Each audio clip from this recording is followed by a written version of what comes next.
going to go ahead and get started. I hope everyone can hear me. Okay, Erin, will you give me a thumbs up if you can hear me? Okay, so we're good to go. Hi, I'm Sarah Beth Wilson, and I am Director of Exhibitions and Curatorial Projects over at Art League Houston.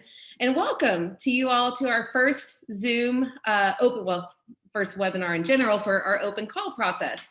So it's really exciting to be able to do this. And even though I'm sure we're all getting tired of Zoom these days, it does give us the capability to all come together right now, no matter where we all are, and talk about Art League and our exhibition and open call process. So we're all really excited to share more with you tonight. Just to let you know a little bit about how things will go down, I will let you know that we are recording the session. So sometime by early next week, we'll be sure to get it up on the open call section of our website. So if you aren't able to stay the entire time, or if you want to share it or watch it again at a later date because it's the best show ever, you can certainly do that, and feel free to pass it along to colleagues. And secondly, if you prefer to watch through YouTube, we have not ever cast anything to YouTube live, but if you like that setting better, feel free to jump onto Art League's YouTube channel. I think it is being cast live right there. We're kind of using this as a trial run to start doing that with our Zoom talks. So there's kind of two options there. And then how we're going to do this, we're going to have a quick little intro here. And then myself, along with my colleagues, Erin Carty and Phillip Pyle II, will be sharing more about our open call process with a little bit of, probably about 25, max 30-minute presentation. And then we're going to go to questions. So please write down questions as you think of them. You're welcome to share them through the chat feature. You can share them with just the panelists, which will come to the three of us, or to panelists and attendees. I think there's also a Q&A feature, so you can do it through that. And I also have a few questions that a few of y'all submitted in advance. So thank you for that, and we'll be sure to hit on those. So be thinking of those questions, and we wanna help and we wanna answer. So I'll start off. I've already introduced myself, Sarah Beth Wilson. I have been working at Art League now for 2 years. It was 2 years on February 11th. And prior to that, I was the curator at the Art Museum of Southeast Texas in Beaumont. And I've been living in Houston for probably close to 10 to 11 years now. So it's kind of a long time, and I love it here. But working at Art League has been a great experience. With my role, I work with all the artists in planning their exhibitions, whether it's through the open call or curatorial projects. We install the shows, we help with all the programming, really anything exhibitions related. That's what I do. There's lots of other things with that, but we're keeping these short. So I'm going to throw it to my colleague, Erin Carty. Hi, everyone. I'm Erin Carty. I go by the pronoun she, her. I am the Communications and Programs Associate.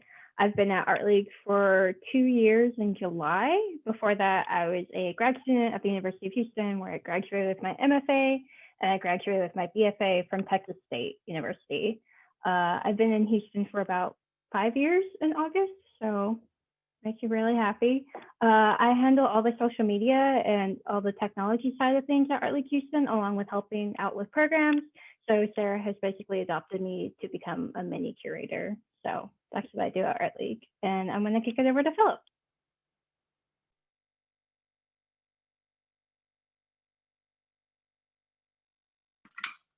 I was unmuting myself. Hi, everybody.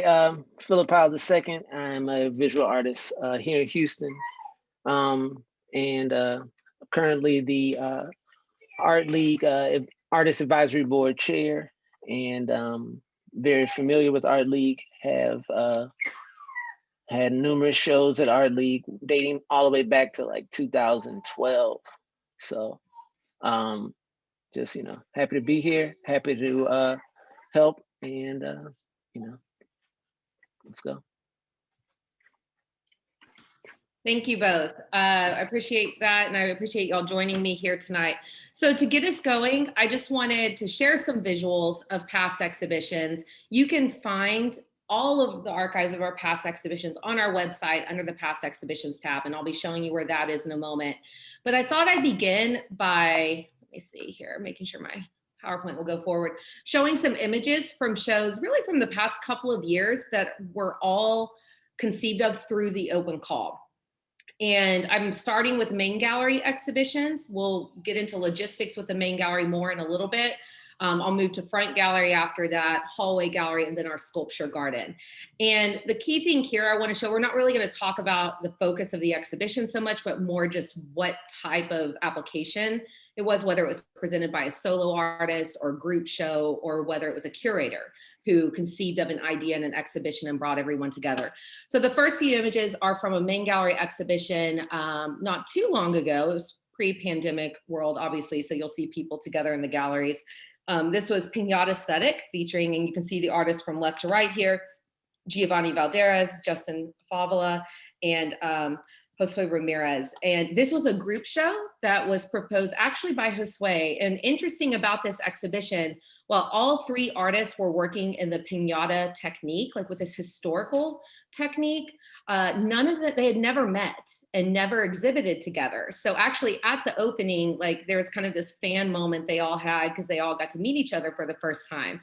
But it was really a great show, and it really came together well, even though they were all living in different cities and even different states.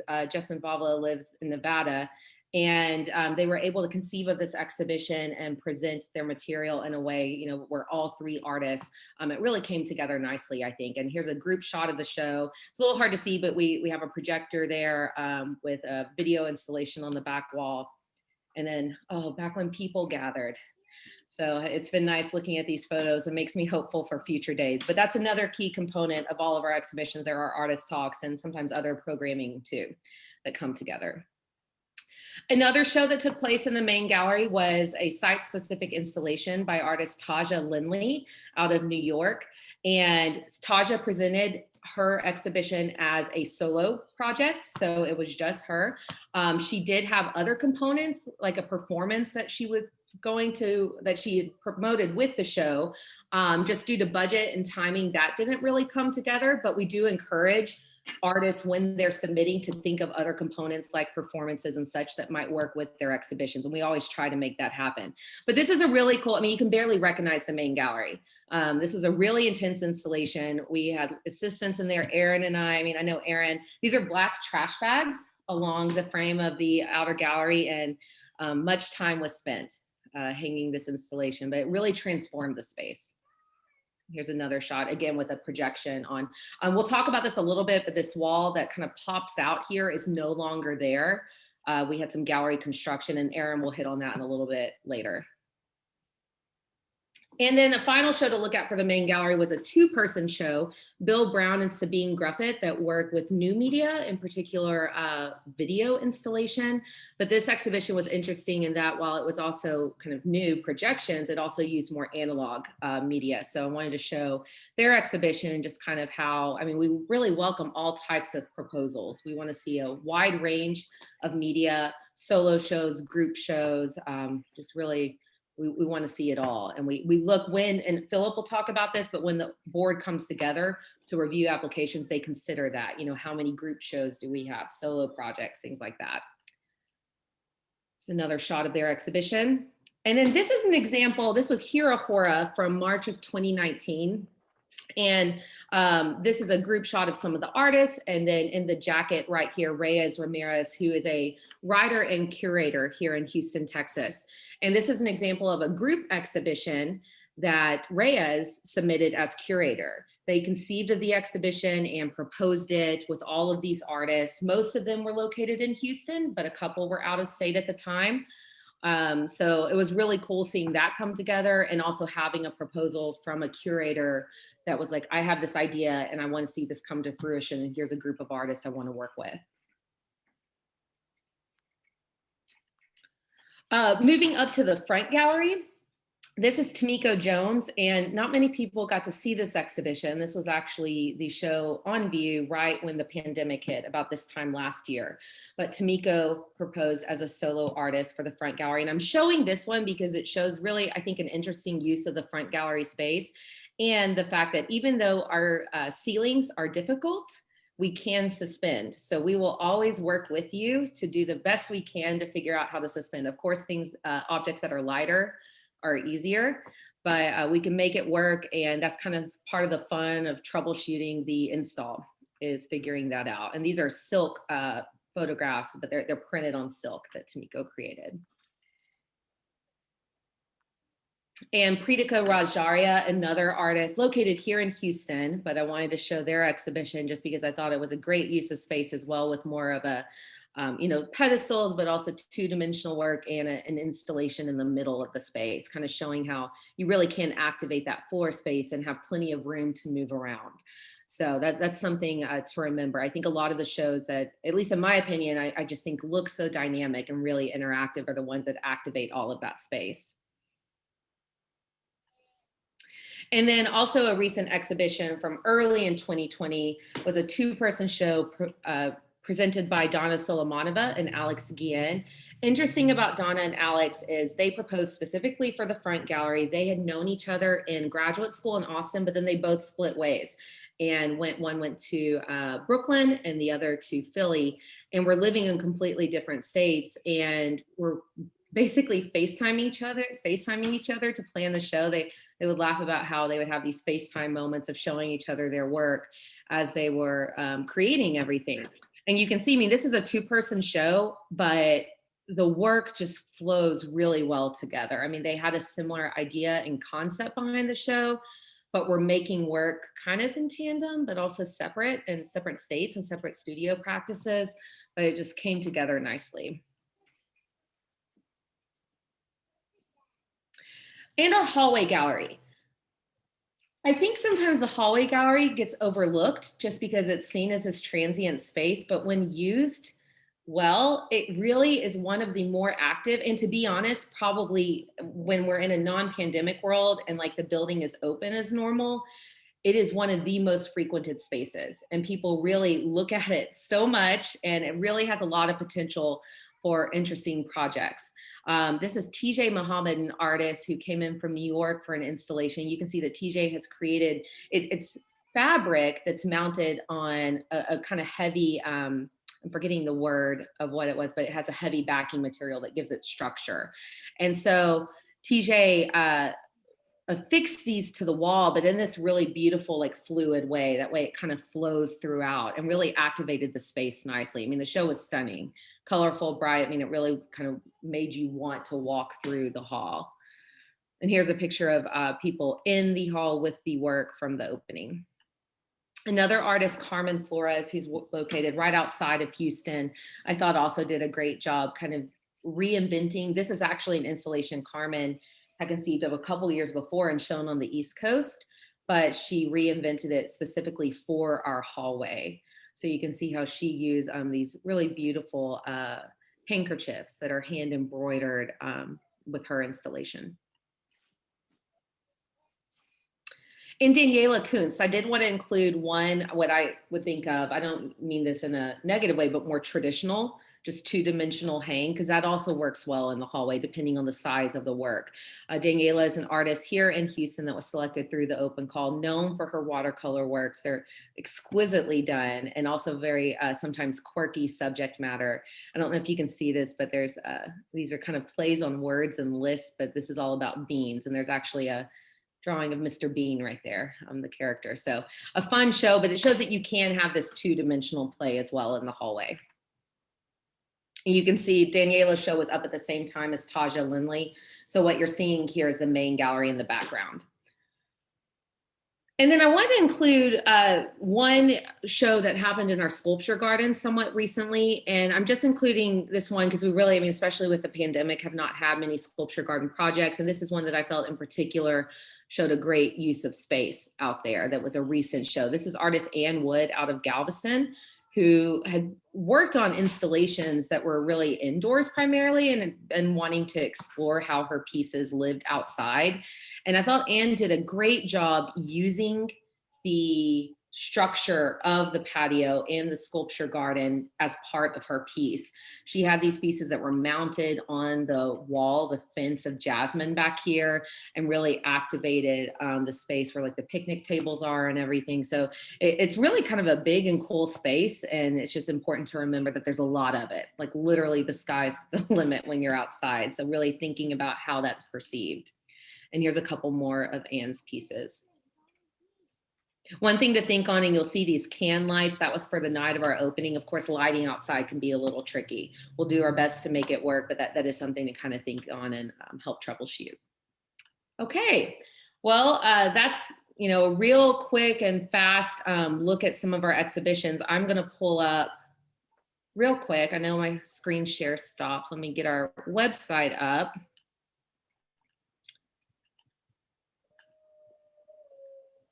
Okay, so I wanted to show everyone, just kind of walk everyone to the website.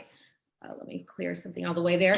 Just where the open call section is. And you can, of course, explore this in more detail. Whoa, sorry, my calendar's popping up. Apologies. Ah! Okay, I think we're good. Okay, so let's see. So this is our homepage of our website. And you'll actually go to exhibitions here and you'll see a drop-down menu. Erin and I have been spending a lot of time brainstorming ways to kind of revamp the exhibition side of the website.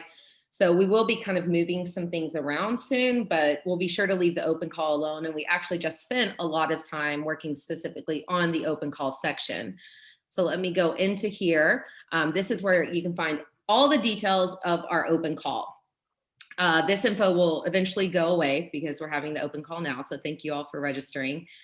And first and foremost, I really wanted to put the mission, values, and history of Art League right at the front and center, because if you look at our past exhibitions and you read about Art League, you'll see that the mission and values are really core to what happens in the galleries too.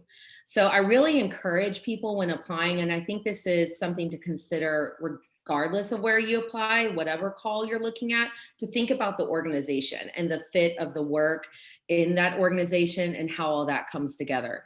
So, you can read over this at your own time. I do want to just take a moment to read our mission though. The mission of Art League Houston is to connect the community through diverse, dynamic, and creative experiences that bring people together to see, make, and talk about contemporary visual art. So those are key things that we think on: inclusivity, creativity, learning, service, and evolution are our core values. So please take a look at that in more detail when you have a moment. There's a little bit of history here too. You can learn about the organization.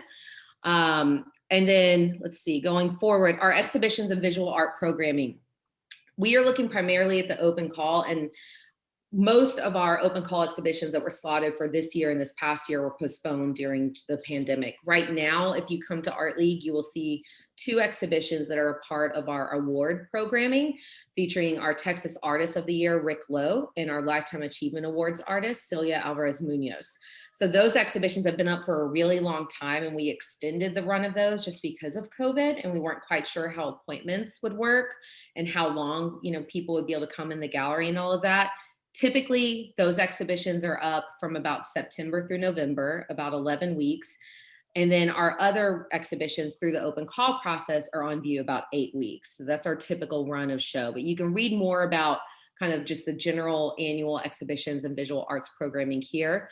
And then also a little bit on our artist advisory board. Philip's going to talk more about that, but we want to work on being more transparent about who this board is and who sits on it and their interests as well.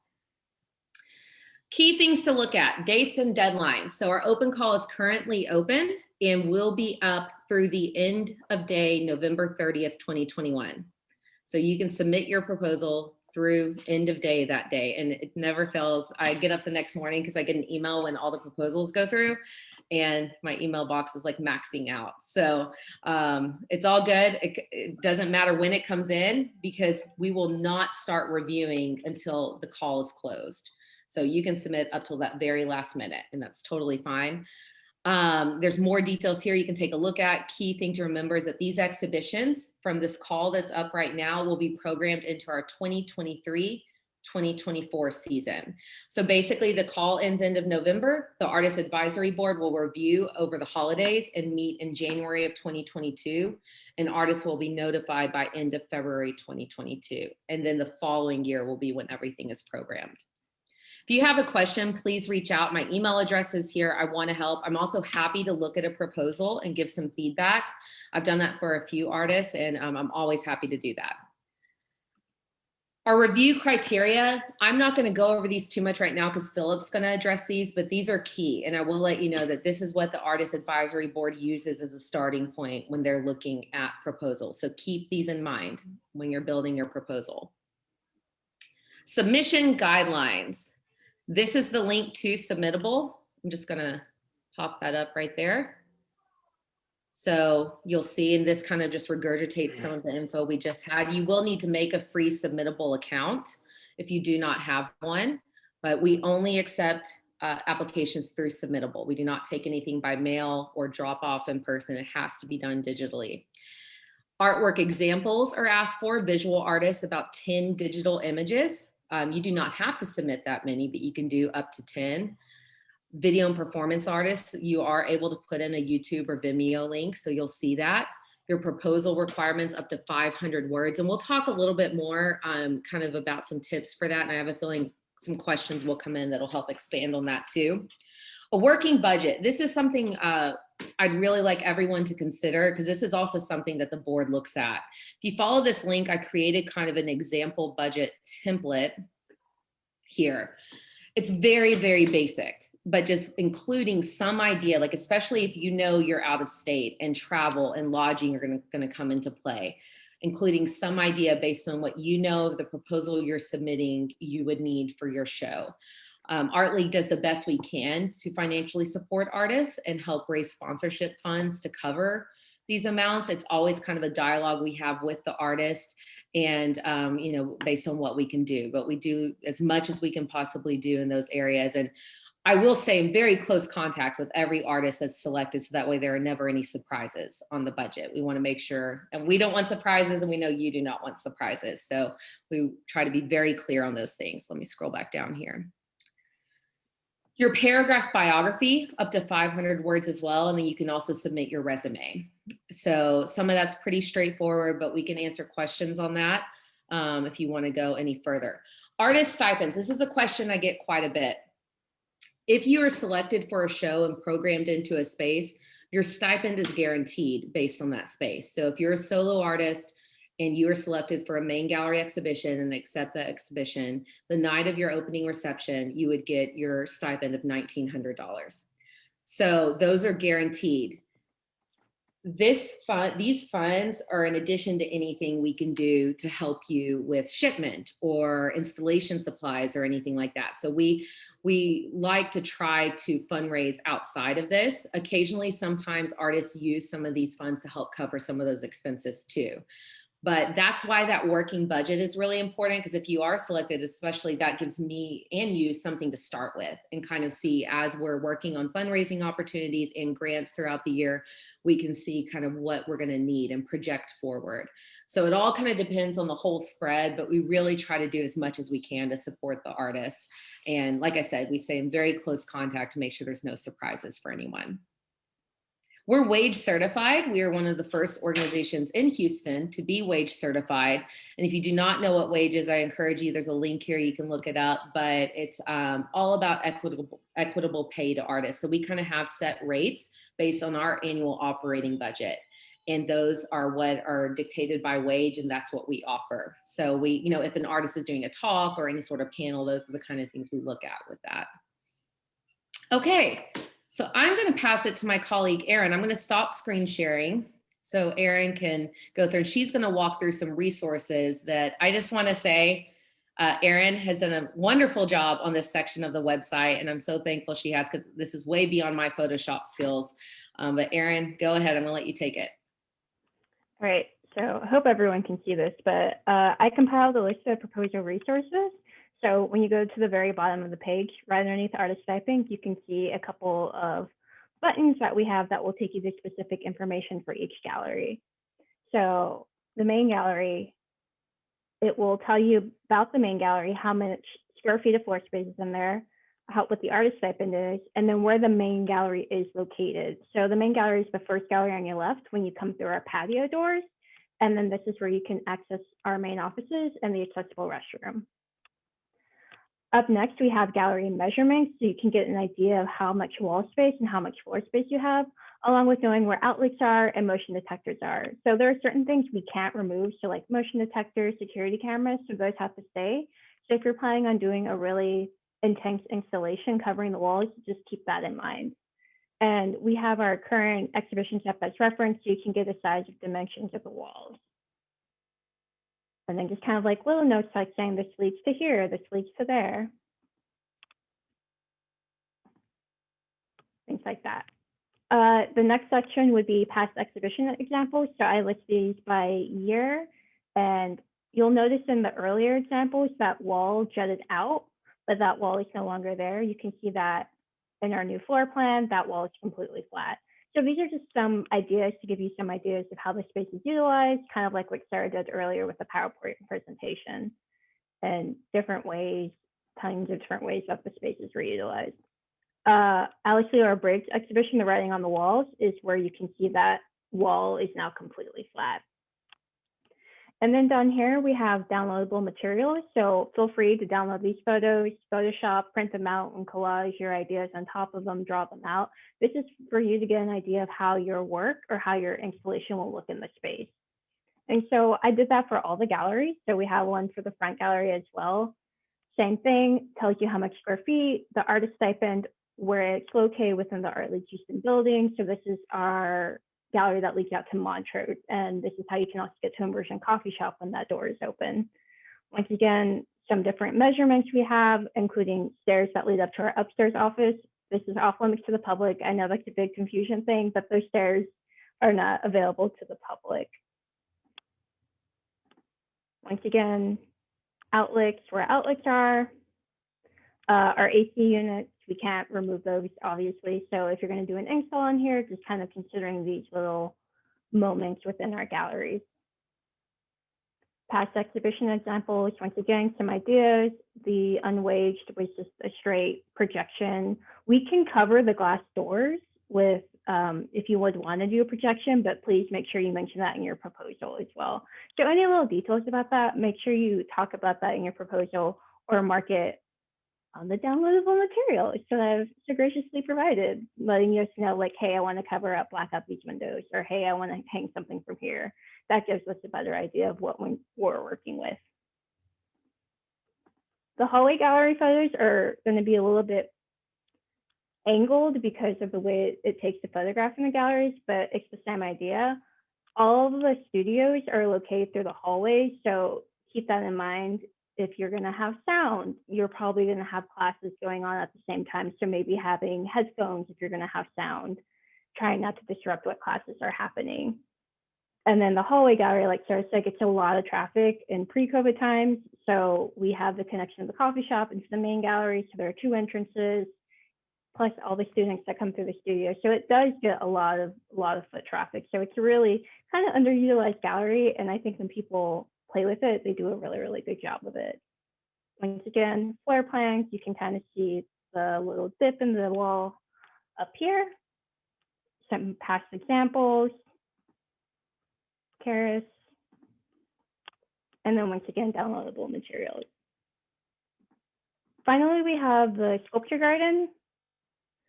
And once again, how much square feet of floor space, the artist stipend. One thing to note, we do share that patio space with Immersion Coffee Shop, so sometimes there'll be tables out there. And then there's also a Jesse Lot wire sculpture that's on permanent display that cannot be moved. So keep those things in mind, but here's a big floor plan of all the space you can utilize for the sculpture garden. And then just kind of like the general feel of it as well. And then of course, past examples of work. We have had artists use the trees before too, so that's something you can consider as well. And then this one actually worked out because we don't have anything in the sculpture garden currently, so you can easily put what you want into the sculpture garden. So all these buttons can be found under proposal resources. And then Sarah and I created a walkthrough before the Great Freeze, which you can watch on our YouTube, but basically artists will often want to know what the space looks like with someone in the space. So we did a walking tour. So you can now see what a 5'5" person looks like within all of our galleries, me. But yeah, so if you need a better idea of what the space looks like with all that, with someone actually in the galleries, feel free to watch this video. Yeah. Thank you, Erin. That was great. And no judgment when you watch the video. It was the first day of our very cold weather here, as that was blowing in. So, and also we typically do keep the plants in better shape on the patio. It's just a result of the weather. So, but we'll be sure to make sure those are being taken care of. Okay, well, I'm going to turn it over to Phillip, our Artist Advisory Board Chair, for a few minutes. All right, so I mean, that was very intensive amount of work that Erin put together there. I honestly don't feel like there should be any more questions following that about the information. But the Artist Advisory Board in the fall will take all of these open call submissions, and we'll sit down. I'm just gonna run off the names of everybody on the board, so everybody knows. We got Sophie Asakura. She's the vice chair now. She's my Kamala. We got Jamal Cyrus, Julie DeVries, Ann Johnson, Matt Manolo, Lovey Olivia, Quentin Pace, Britt Thomas, and Nick Vaughn. And they're all artists, all awesome artists. Yeah, so in the fall, we will get all of the open call submissions, and we essentially vote on a scale and will provide feedback on each submission. And then we sit down as a group and spend basically like an entire day at Art League and go through and choose which one will go for each space. And just some the little behind the scenes tidbits that make a proposal like super shine is the number one thing, of course, is if you can use Erin's downloadable materials and show exactly what your show is going to look like. That's one. I mean, that puts you like right to the top of the list in terms of applications or proposals. I say also understanding that budget and trying to come in around that budget or even lower than that budget, understanding that you're not going to get that money under normal circumstances until the opening. And so, trying to do your best to have the work and have the work ready in some capacity so that, that's not any sort of a problem. And then also the other stipulation is that, you can't show the work in the area prior to your proposal. So you can't like bring some work that you showed that you had exhibited somewhere else and then roll it over to Art League. So you got to come fresh to Art League. And I say like those are like the three big ones. Everything else is kind of like, just like icing on the cake, in terms of like, like your the written part of your proposal or like your CV, all those kind of things. Like, I mean, I don't know. We don't like sit there and look at your CV and say, oh, this person has only done one show. So, that is, like, we don't judge in that regard. It's really just based on how you lay it all out. And so, Phillip, I'm going to screen share and pull up the review criteria. If you can just hit on some of those points for a moment. Oh, okay, sure.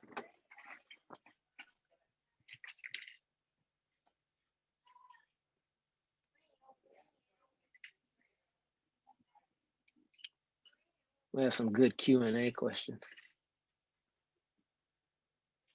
Yeah. So, so like I said, the first one, the artworks and projects have to, they can't be previously shown in Houston.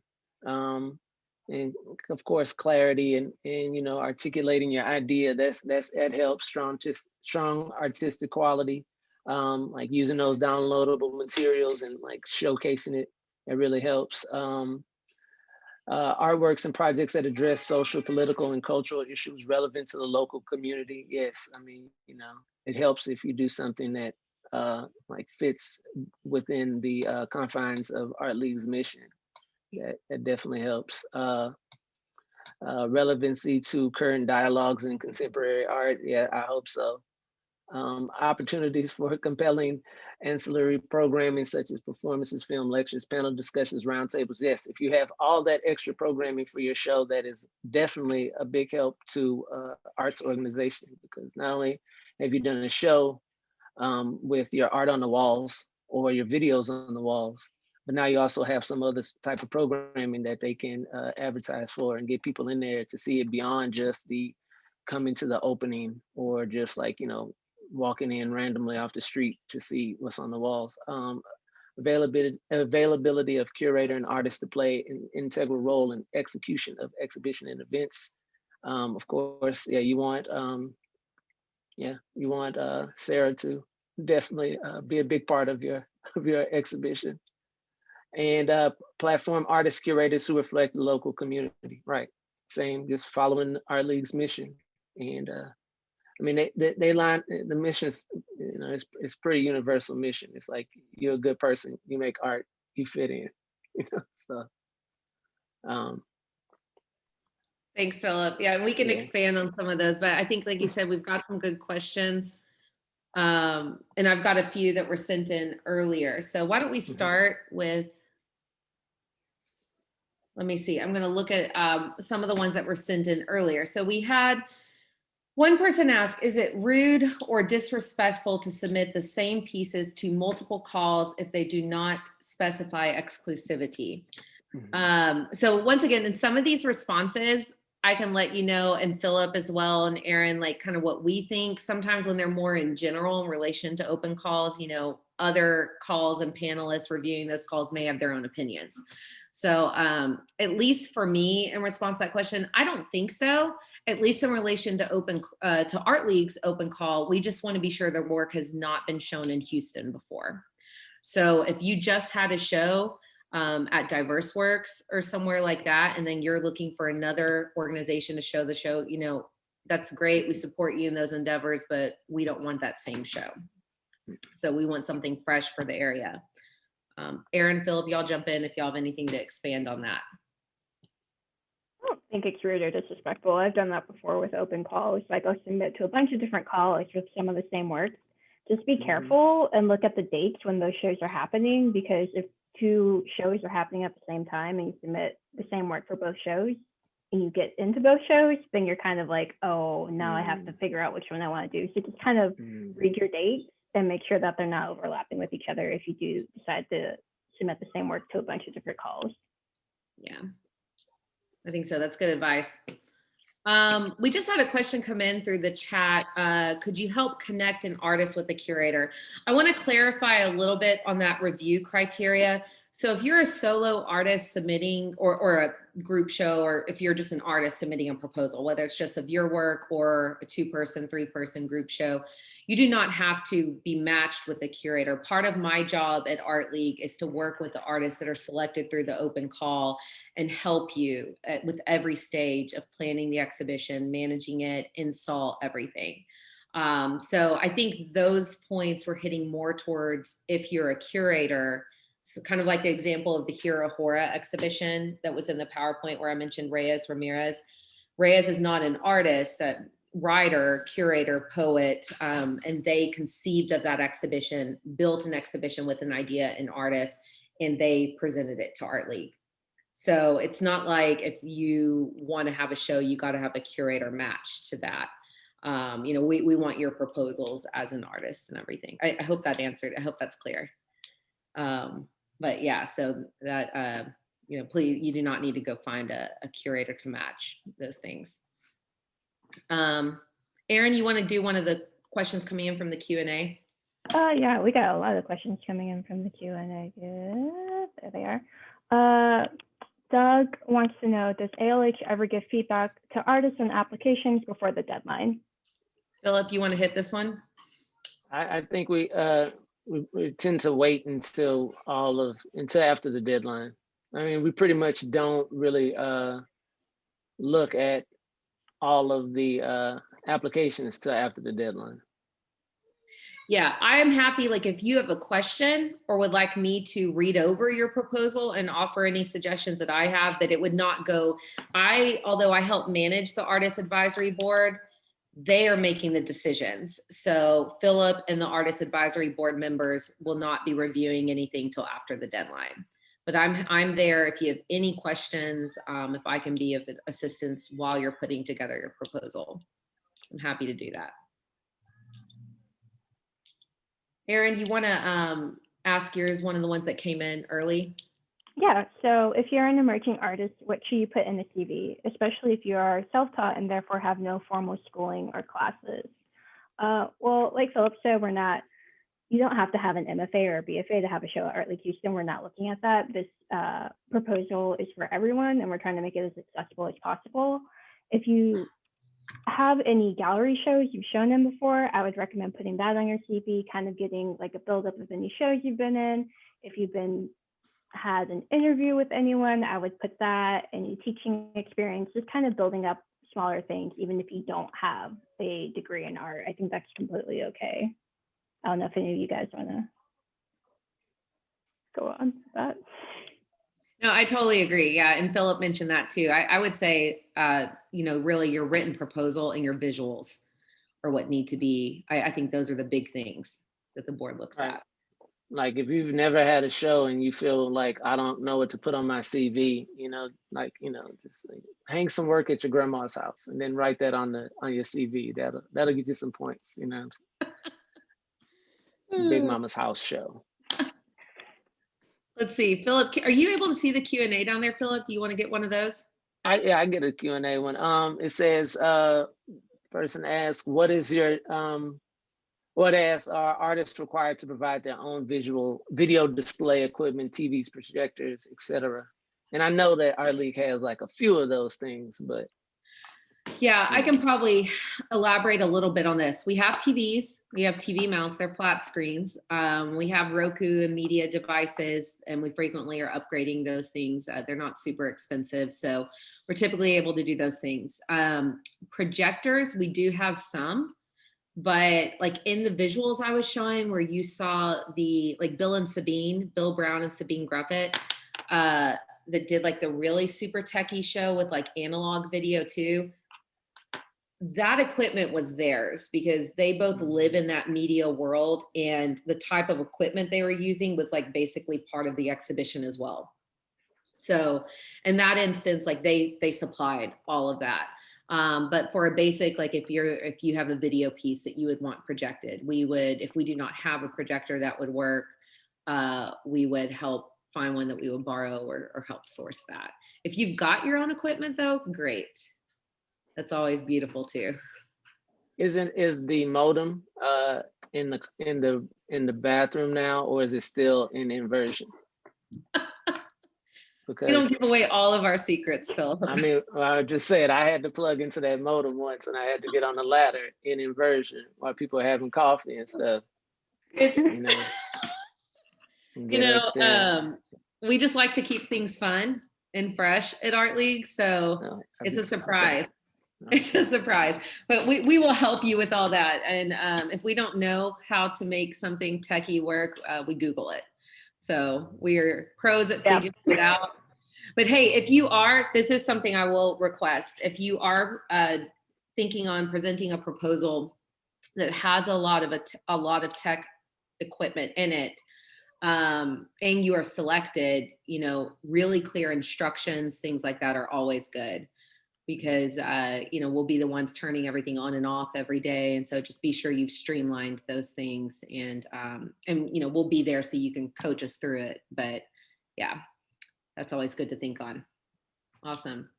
I'm gonna do one of our other questions that came through early.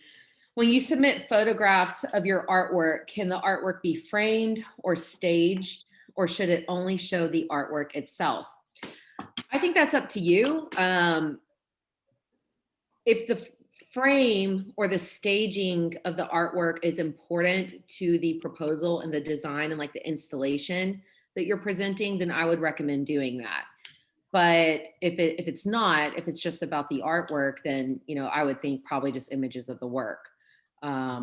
But if the framing and things like that really come into exhibition design, especially like, for example, if we're talking a really huge framed piece, that might play into looking at wall size and even door entry sizes and things like that. I would definitely mention those things and photograph those things, or especially if there's like a component, some artists make their frames or really get creative in how a work is presented and installed that becomes part of the piece. And so if that's really integral to your practice and what you're trying to convey, then yeah, I would show that. Erin, Phillip, I'm not an artist, I'm coming from art history. So do y'all have anything to add to that?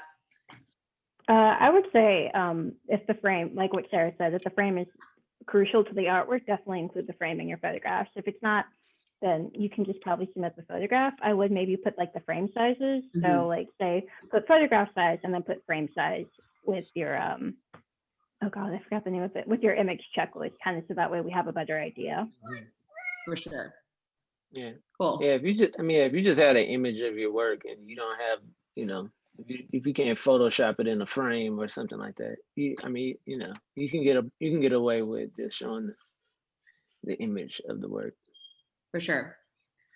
Erin, there was one other, I think, that you had that came in early. You want to do that? Is it disrespectful to submit images or works that you've posted on social media already? No. That's like, social media is great in that aspect because you can kind of show your works in progress. And that's something how we'll actually show, like I'll send people like, oh, look at this artist, you should check out their work in progress. And I'll send that to friends and stuff like that.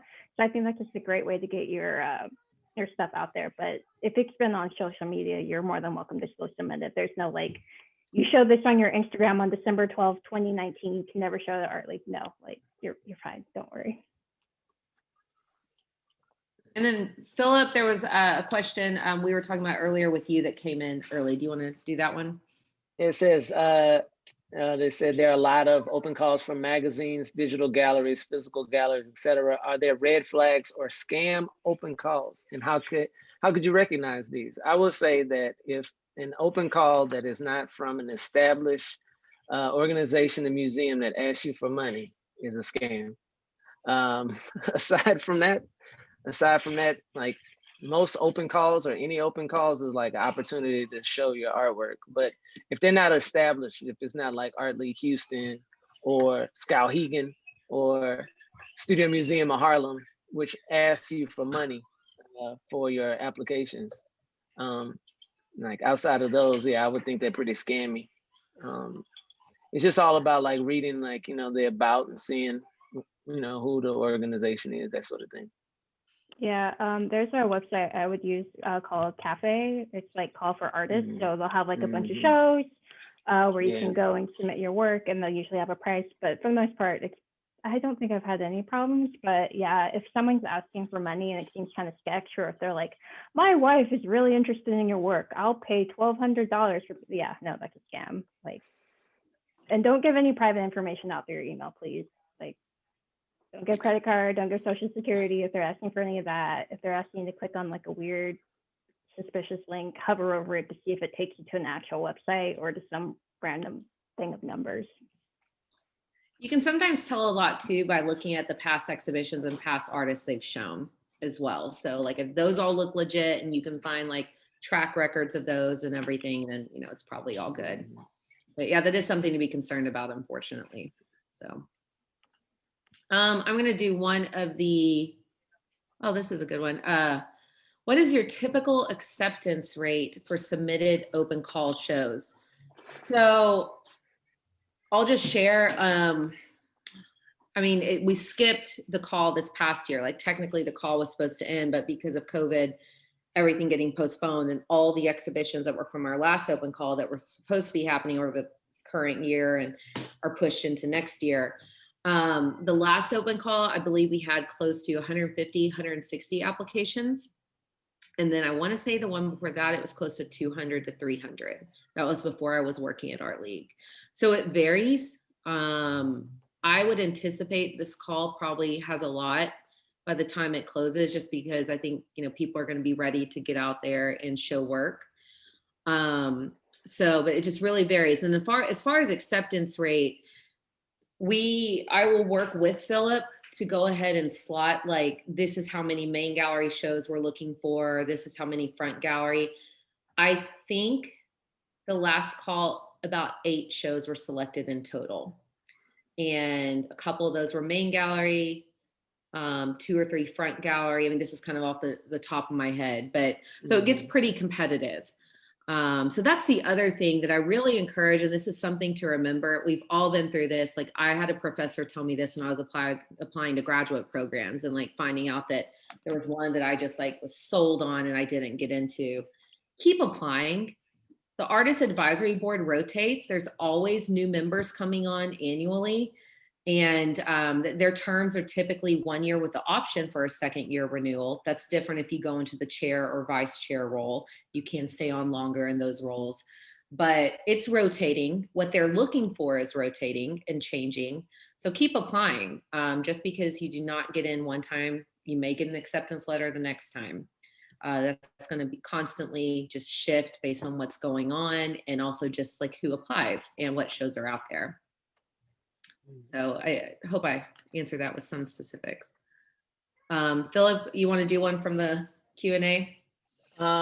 It says if a proposal comes through that requires a lot of installation, are there any people who help assist from Art League, or should we bring outside help? And I would say, yeah, I mean, yeah, Erin and Sarah will be the helpers. Yeah, and you know, we can pull Phillip in there. I'm just kidding. Yeah, so if you know it's an install heavy show, meaning like site specific, like Taja's is a good example. A lot of painting, and then also a lot of intense, just time intense. You can't make it go fast. You just got to commit to the installation. We have before hired assistants to come in and help. Typically they're local artists that we know that are friends of Art League. And it just depends on budget, and also knowing that in advance. Like, let us know, put that in your working budget. If you know that this proposal is going to have some intense install, and by intense, I don't mean just hanging pieces on the wall, but like Taja's would be an example. You know, a lot of ladder work, a lot of really intense process with, you know, that site specific component. That is something to go ahead and point out. Like, if you know I'm going to need an assistant, because what happens too is that, and I tell artists when they're selected, we typically have 2 weeks to take down the current round of shows and get up the next round. So typically the way that falls is that on, you know, a Saturday night, that's the last night of a show. Sometimes starting literally the next morning or even that night, I'll go up there and go ahead and start on deinstall some. Erin comes in, we help. We'll get the current shows deinstalled and out. And then as soon as possible, if any paintings involved, we'll do that prep work. My goal is by the time the next round of artists come in to install, you know, we've got the walls and such ready. That doesn't always happen. Like if there's a lot of wall paint that needs to happen, like Taja's, we had a huge wall that we had to take to black.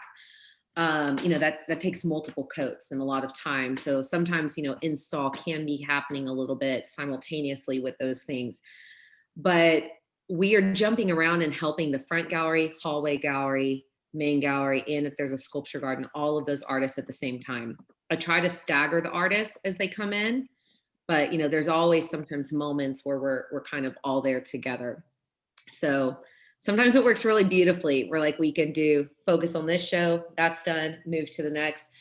Other times, you know, Erin might be helping one artist while I'm in the front gallery helping with the install up there, but we are all hands on deck, and like Erin works extremely hard. I work hard. We like doing the install, so we're there to help you. And we have a lot of experience with it. So, okay, I'm gonna do one from the Q&A, and we'll let Erin, you do the next.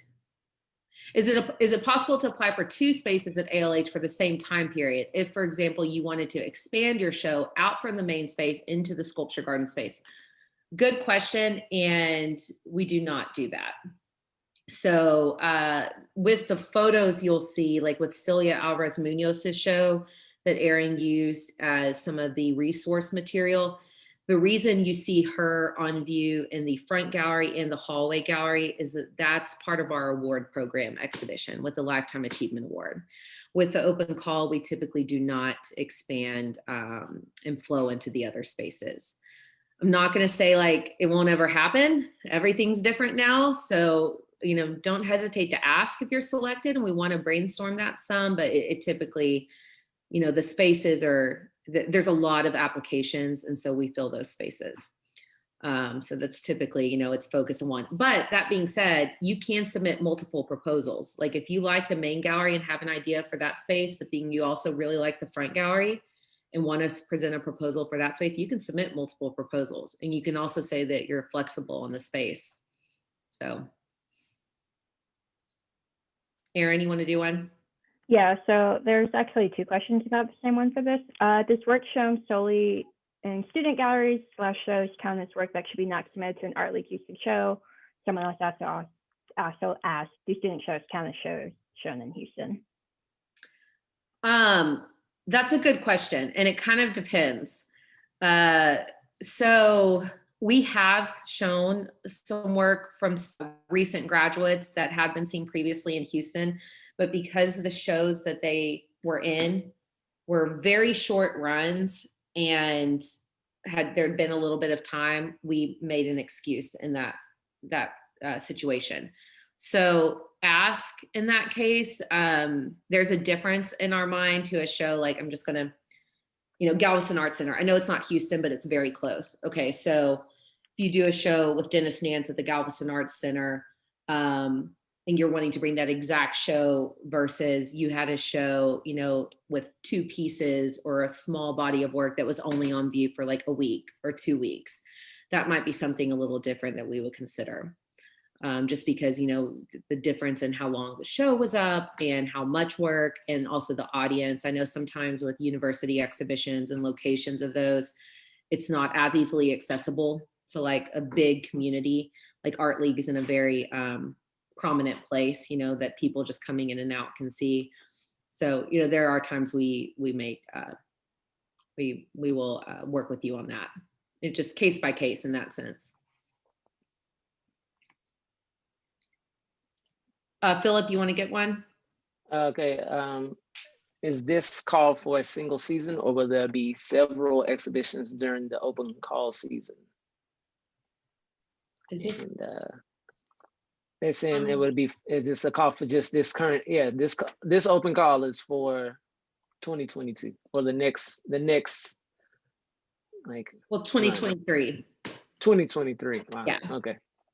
Yeah, so because of COVID, all the shows were pushed back. So basically from our last open call, those artists were postponed. They will be on view starting in December of this year through probably January of 2023. So the artists selected from this call that Phillip and his team will be reviewing in December and early January, those will be on view 2023 through early 2024. It's the future. It's in the future, but it's here fast, especially if you're, still creating work and looking for funding and things like that. Okay, let me see if I can get one.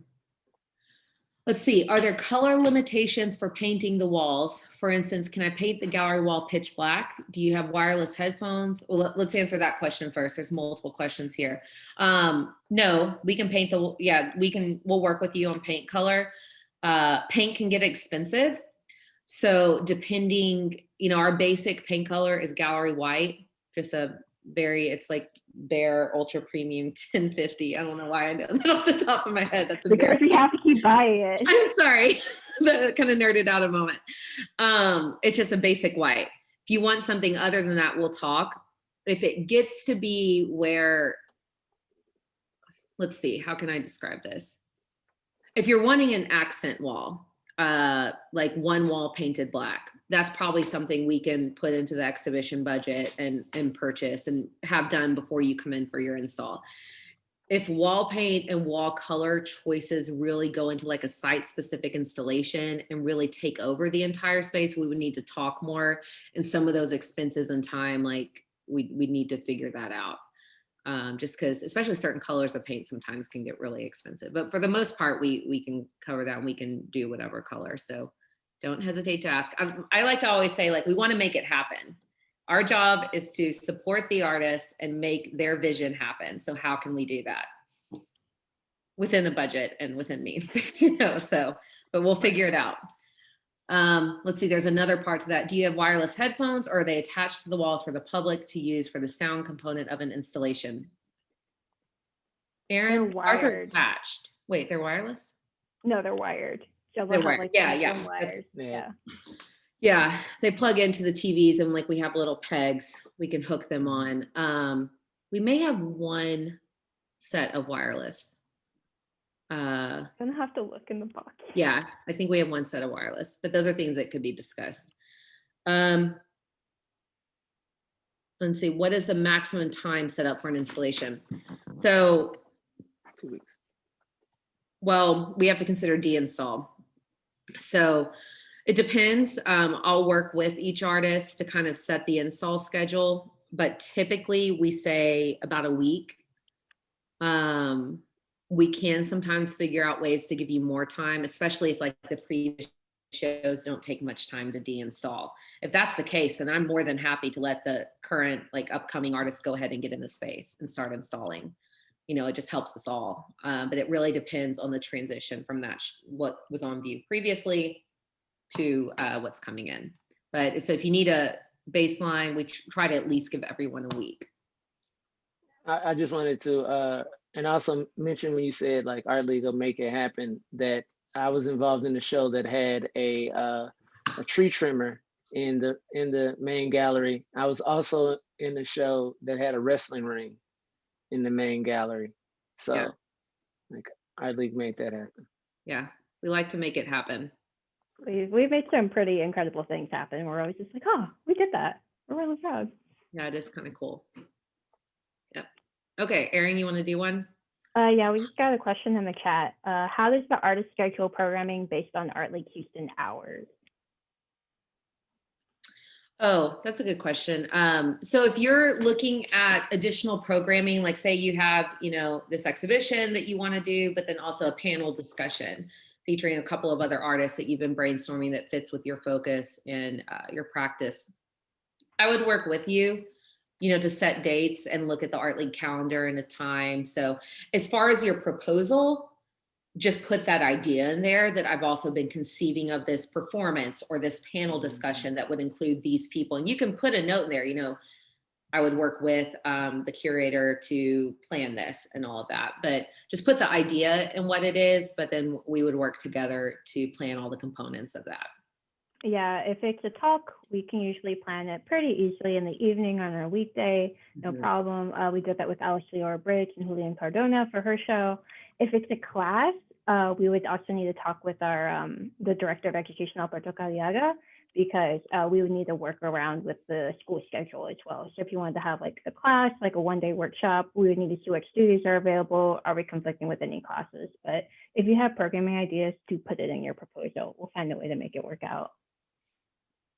And that's something Phillip mentioned earlier, but like, we definitely want to see that. And I know the AAB is really interested in extra programming that could go. And if you come in with an idea like that works with your show, I think that really gives it some strength. Okay, let me see. Let's see, my work is suspended and I've already begun research on riggers to hang the work. Would ALH help connect the artist to someone who can install a complex installation? The work has all the electronics. In short, I mean, it's really hard to answer without like knowing more specifics, but yes, we would help figure it out. That would just be, you know, like with shows like that, especially if I see right away, as soon as they're selected, this one's going to be intense. There's a lot of kind of extra hands that need to go into this. I would prioritize getting in touch with that artist pretty quickly to start planning discussions and seeing what it is we're going to need to work out. Sometimes part of being like making it work is also orienting the artist to the space. That's why the photos that Erin made are so great. The walkthrough video, because now you can kind of consider some of the quirks of our space while you're working on those proposals. So there's always a workaround and we will figure it out. And we always do our best to make sure we're not compromising artistic vision in any way in that. But you know, we just kind of have to work with it and brainstorm things. Phillip, you want one? Yeah, I got it. Should applicants aim to use all 500 words in the description bio, or is it acceptable to submit something shorter? I say if you can sum up your project in like 2 sentences, that'd be pretty awesome. You know, you don't have to put all 500. You got, you know, there are a group of people reading this, so it's just like, you know, if you can make it short and sweet and right to the point, that's cool. I mean, don't get bogged down by like needing to write a thesis about your proposal. This is good. It kind of lets us talk about the proposal for a second.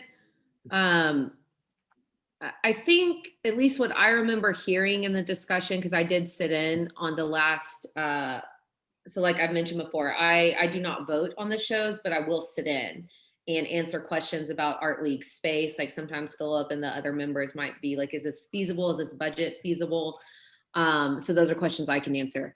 With the proposal, I think the more, especially if you have something that's really heavy on install, the more you can describe things, the more info, the better, very specific to what you're going to show. If you haven't made the work yet, that's fine, but do a sketch or do, give us something to help. It's really, really hard for the committee to, unless you're just like an amazing writer, to just kind of envision what it is you're saying, having those visuals that match the proposal, but then creating some sort of sketch, but really making sure all that aligns.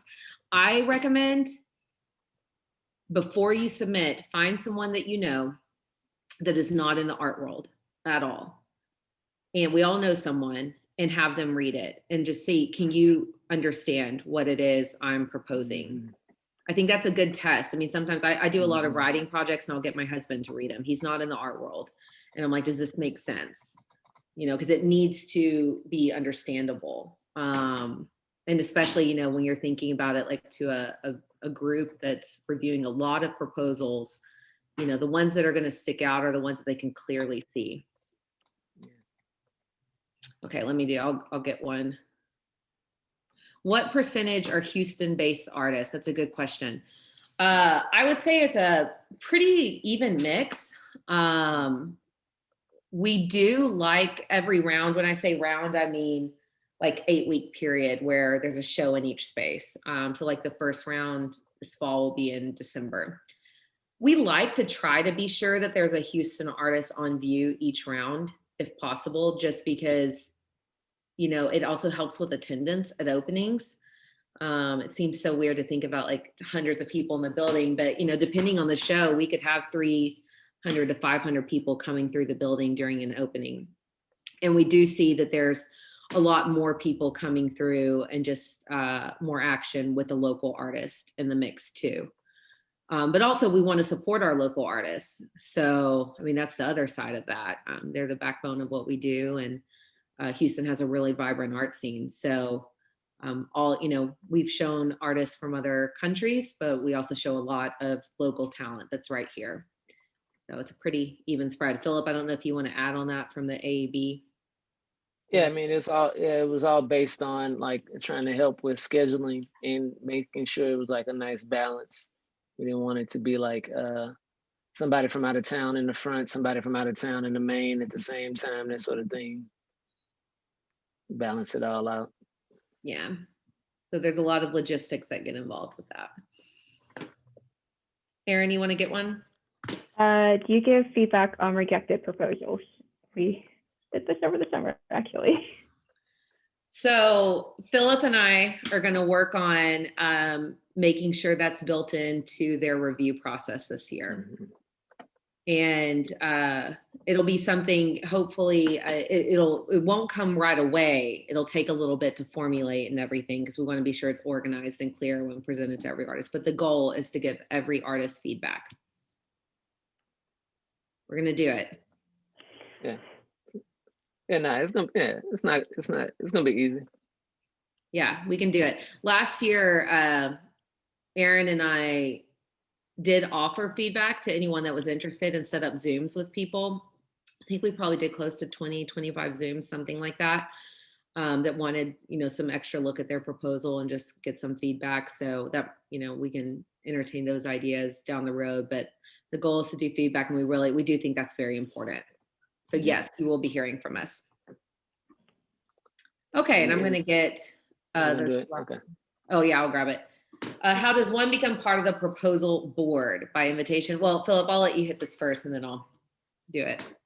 Well, we do kind of like a Survivor, like reality test of strength. It's like that sort of setup. We do a treasure hunt around town. If you can find all of the keys in time, then you get selected to the board. No, it's an invitation. You just get invited. Yeah, essentially. So typically, in addition to the treasure hunt, that would be a really cool component. I think we should do that. Yeah.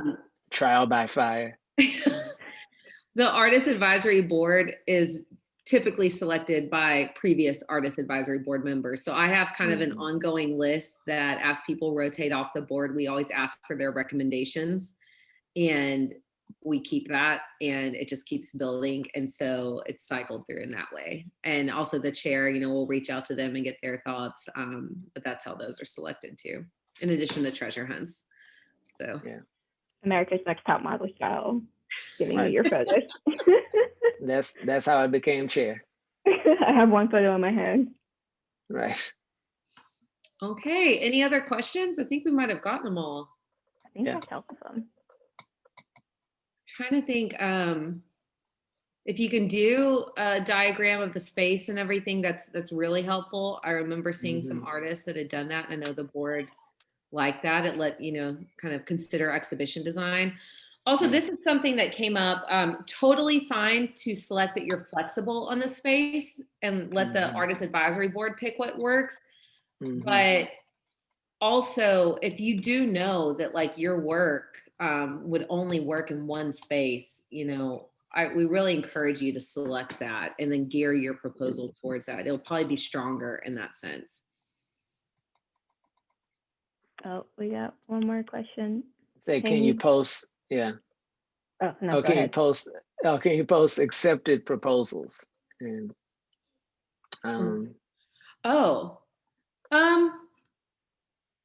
we haven't ever done that, but that's actually a really good question. So let me see if I can reach out to a few artists that in the past. That's a very good question. Let me get back to you all on that. I have everyone's email address from registering, and maybe that's even something we could share upon request. But I will look into that. We would just want to get permission and everything.